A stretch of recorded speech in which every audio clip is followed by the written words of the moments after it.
आपको नमस्कार और बहुत बहुत धन्यवाद कि हमने आपको कल इनविटेशन दिया और आपने अपना कीमती समय निकाला।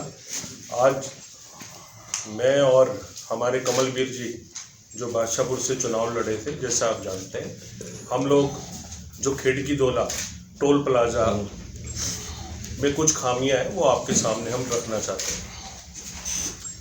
जी सर।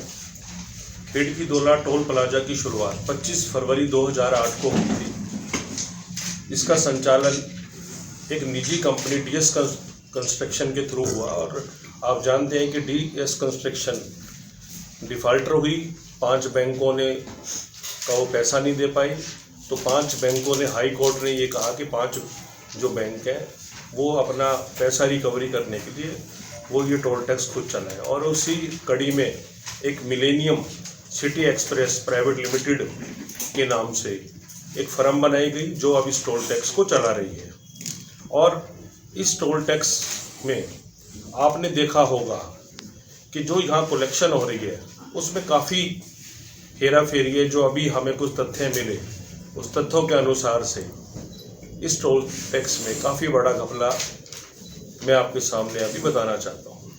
एक गजट जो गवर्नमेंट की तरफ से आता है, अधिसूचना जो सरकार ने जो दी, उसमें यह था कि जो लोकल व्हीकल होंगे उनको, जो लोकल व्हीकल की डेफिनेशन ये नहीं है कि सिर्फ गुड़गांव का हो या हरियाणा का हो, चाहे वो बॉम्बे का हो, चाहे मध्य प्रदेश का हो। लोकल का मतलब है जो डेली यहाँ से जाता है, चाहे वो प्राइवेट सेक्टर में जॉब करता है, रोज़ जिसका आना जाना है, अगर वो यहाँ से निकलता है तो उसको 50% का डिस्काउंट दिया जाएगा और कमर्शियल व्हीकल पर 33% का डिस्काउंट ये लोग देंगे। बट ये किसी को ये सुविधा नहीं देते हैं। और आपने देखा होगा कि हम बहुत जगह टोल टैक्स पे जाते हैं तो जगह जगह बड़े बड़े बोर्ड लगे होते हैं, और उस बड़े बोर्ड पे आप इस नोटिफिकेशन में देखेंगे, ये जो गजट है इसमें बकायदा बोर्ड पे ये लिखा होता है कि एक तरफ का इतना लगेगा, डबल का इतना लगेगा और आने जाने का आपको डिस्काउंट मिलेगा। तो ना तो हमारे यहाँ आने जाने का डिस्काउंट दिया जाता है, और जो मैंने कहा कि लोकल व्हीकल पर जो 50% डिस्काउंट दिया जाता है और कमर्शियल पर 33 दिया जाता है, वो सुविधा भी इन लोगों ने छुपाई हुई है। ये अपने आप में एक बहुत बड़ा आरोप है। और 31 गांव जो खिड़की दोला के आसपास है उनको तो ये फ्री में बोलते हैं कि भाई आप फ्री में जा सकते हैं, बट जो हमारा अर्बन एरिया है, जो हमारे सेक्टर हैं 82, 83, 90 सेक्टर का जो रोज़ आदमी निकलता है, उनको ये सुविधा नहीं दी जाती। जो हमारा ये मानना है कि गांव नहीं, जो लोग फ्लैटों में भी रह रहे हैं, सेक्टरों में भी रह रहे हैं, वो सुविधा उनको भी देनी चाहिए। और आपने देखा होगा कि एक टोल टैक्स के साथ ही एक दीवार लगाई हुई है जो द्वारका एक्सप्रेस से जाती है।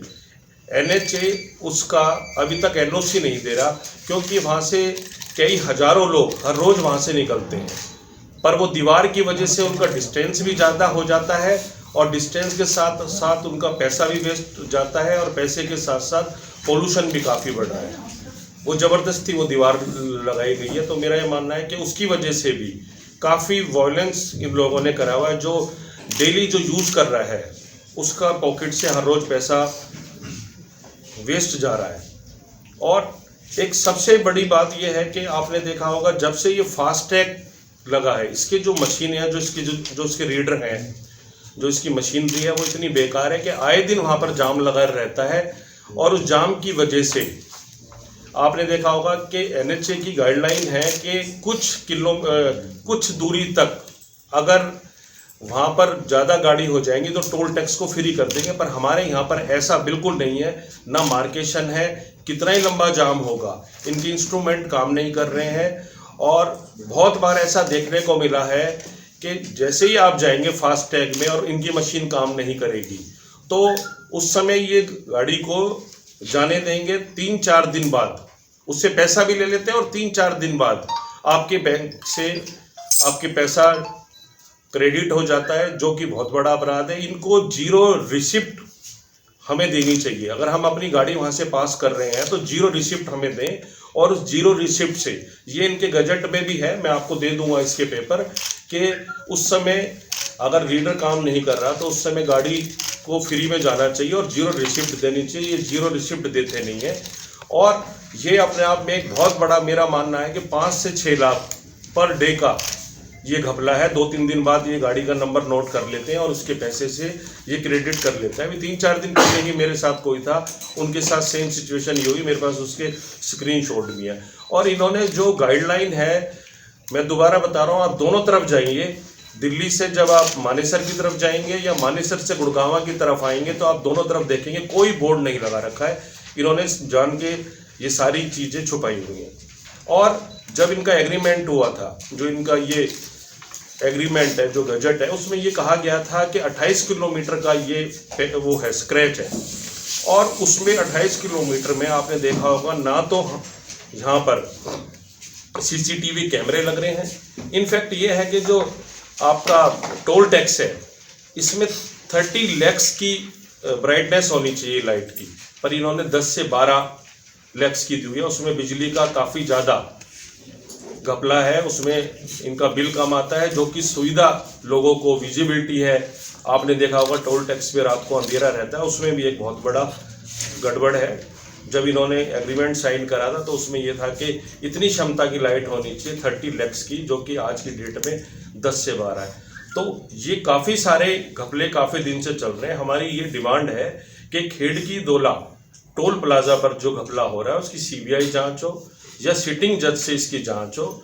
और मैं आपके माध्यम से सरकार को ये अवगत कराना चाहता हूँ। वैसे मैंने नितिन गडकरी जी को भी लेटर लिखकर ये चीज़ें अवगत कराई हैं और समय समय पे अगर ये नहीं होगी तो अब हम इसके लिए आंदोलन भी चलाएंगे, क्योंकि ये बहुत बड़ा एक अपने आप में बहुत बड़ा घपला है और अपराध है, जिससे लोगों को पोल्यूशन भी हो रहा है, पैसे का भी नुकसान हो रहा है और मानेसर जो हमारी IMT मानेसर है उसकी डेवलपमेंट भी इस कारण रुकी हुई है। कॉन्फ्रेंस जो बुलाई थी वो NH 8 पे जो खेड़की दोला का जो टोल प्लाजा है, मिलेनियम एक्सप्रेस जो चला रही है, उसने काफ़ी बड़ा घपला करा हुआ है। उसको जो खामियां हैं उसको हमने आपके बीच में लाने की कोशिश करी है, जिससे भारत सरकार को पता लगे और जो रोज़ का जो यूज़र है उसको ठगा जा रहा है, वो ठगना ये लोग बंद कर दें। जैसे मैंने बताया कि हर रोज़ जो रोड यूज़र यहाँ से जो जाता है उसको 50% का डिस्काउंट मिलना चाहिए अपने व्हीकल पे और 33% जो कमर्शियल व्हीकल है उस पर मिलना चाहिए। ये बिल्कुल नहीं देते हैं, बल्कि इन्होंने जगह जगह बोर्ड भी नहीं लगाए हुए अपने टोल टैक्स से पहले। ये जो गजट की जो सूचना है भारत सरकार की, उसको छुपाने का भी काम करते हैं। और यहाँ से जैसे फास्टैग आया है, इनकी मशीनरी जो हैं, जो इनके जो रीडर हैं वो काम नहीं कर रहे हैं, उससे आए दिन जाम लगा रहता है। और फास्टैग से जो पैसा उस समय नहीं कटता वो इनको जीरो रिसिप्ट देनी चाहिए, जीरो रिसिप्ट नहीं देते और बाद में 2-3 दिन बाद वो पैसा कटता है और वो पैसा भारत सरकार को भी जमा नहीं होता। उसमें भी बहुत बड़ी घपला है और मेरी सिर्फ ये रिक्वेस्ट है कि सरकार इसको CBI या सिटिंग जज से इसकी मांग कराए, तो इसमें कई अरबों रुपए का घपला आपको देखने में नजर आएगा। बाकी लेटेस्ट खबरें जानने के लिए चैनल को सब्सक्राइब और बेल आइकन को प्रेस करना ना भूलें।